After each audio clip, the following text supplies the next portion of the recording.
Hey, what's up, guys? These are my 5 best tips to be able to help you run fast. This is what we do within the performance lab to help people in improving their speed. And really, we're going to go over 5 key things that we see that we think need to improve. And so we're going to go ahead and hop right into it. The first thing that really stands out when first working with athletes and trying to help them run fast is the foot height.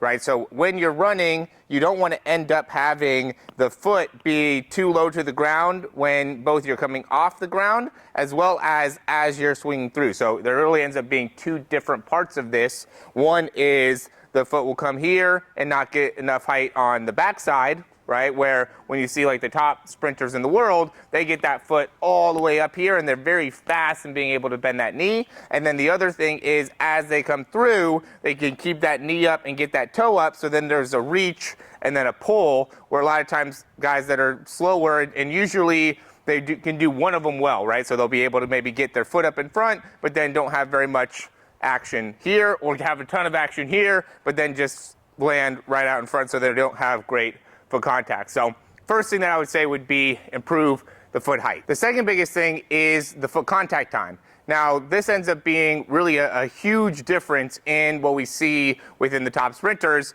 is just the ability to be able to land with the foot underneath and then be able to immediately transition off. And when you're able to run really fast, what happens is that positioning, so when their foot lands here, by the time that foot comes off the ground, it ends up being in a very nice hip angle, and we'll get into that one as we go. Right now, we'll concentrate on the foot contact time. So it just ends up being very important that as your foot strikes the ground, we need to be able to land in a way that makes it so we can immediately get that heel up and transition effectively off the ground to make it so we're going to be able to continue to have a great leg cycle. What happens if you're struggling with speed is your legs are not moving as fast, right? If you put you next to Usain Bolt or Noah Lyles or Tyreek Hill, your legs would just not be moving nearly as quickly. Well, the big reason that is because they're spending way less time on the ground, so they have the ability to continue to move their leg fast. If you spend too much time on the ground, you're not going to be able to cycle your leg as fast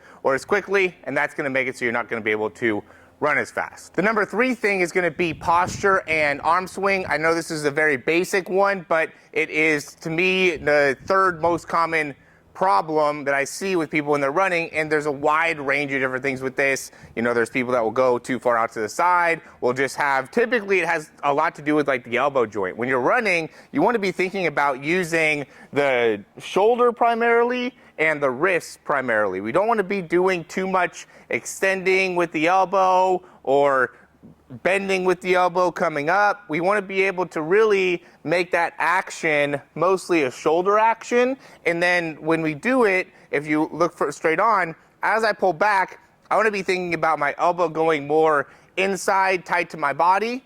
Okay, and my hand will end up going maybe slightly outside. And then as I come forward, I'm going to come right to about my midline with my nose, and my elbow is going to be a little bit wider. We don't want to go past the midline with the hand, and then as I go out, I don't want to be going out with my elbow. I want to be keeping my elbow tight. I can have my hands slightly outside. I usually say outside to inside just because I think that helps people understanding keeping that elbow as tight as possible. Now, obviously, everyone's going to have a little bit of differentiation there. It's not always going to be the same, but it gives you a good general rule of thumb of how to be able to control those arms. And I would just do like marches or high knees in front of a mirror. I do this all the time with clients. Is like, just go in front of the mirror and just run in place, right? And you can see what they're doing with their arms, okay? You can just go and march as well and just work on being able to be effective with the arm swing. It'll make a huge difference.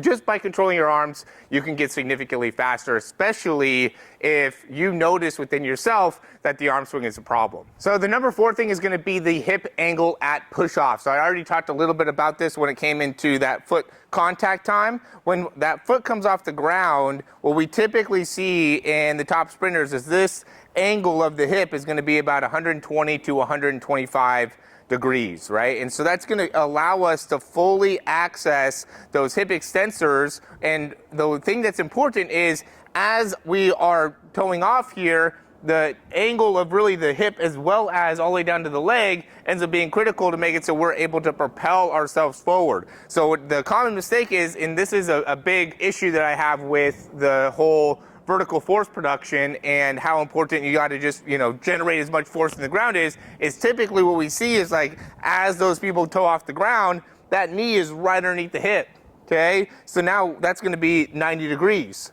So you really can't use or get very much hip extension on that. Yeah, you might be able to push yourself up, you might be able to get some vertical force with that, but you're not going to be able to cover any ground. And that's the key to running faster, is you have to be able to cover ground. And in order to do that, we got to have 120 to 125, call it 130 in terms of our hip extension here. And then as this foot's coming off the ground, we've talked about this before, we want to really get that heel to be in front of the toe, so that I know I'm pulling myself, or I'm pushing myself out in front, as opposed to if my heel's back here and I'm trying too much to go here, now I'm going to end up having a slow turnover, and I'm going to be going more upwards instead of outwards as that foot's coming off the ground. And number 5 is going to be landing position, and there's really 2 main things that go into this. One, we want to make sure that we're landing with the foot underneath the hip. We don't want to be landing with the foot out in front of us. This typically means we're landing more on the heel or more flat-footed. We want to be landing more on the front part of the foot and having that foot come underneath us, so then we can effectively toe off and very quickly toe off, right? That goes back into the foot contact time.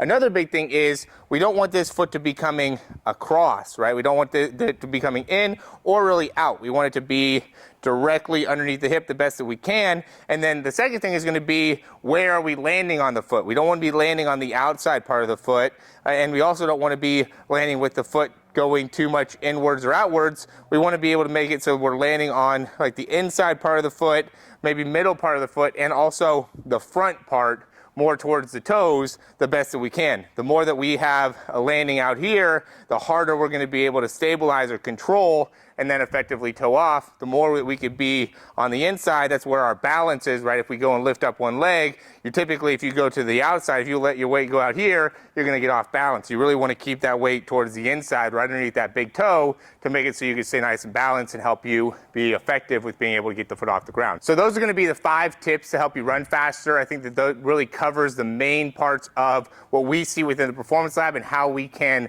really effectively, I think, get people faster. Is if you have some standardizations of what it is that you're looking for, now you're not playing as many different guessing games. Then from here, we would go into different exercises, drills, power exercises. There's a lot of things you could do after you can identify, okay, you need to work on foot contact time or foot placement or arm swing.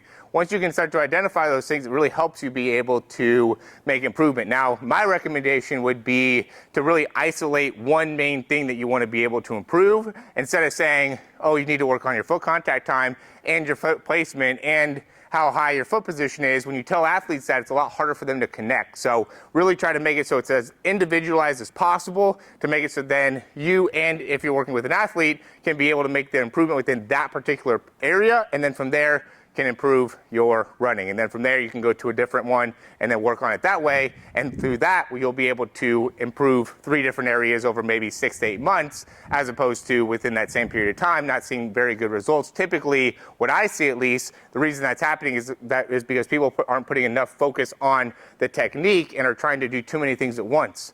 Really try to hone in on one particular part that you want to get faster and want to get better, and then from there move on to something else. So thanks for watching, guys. Like, subscribe if you like the information, and we'll talk to you soon.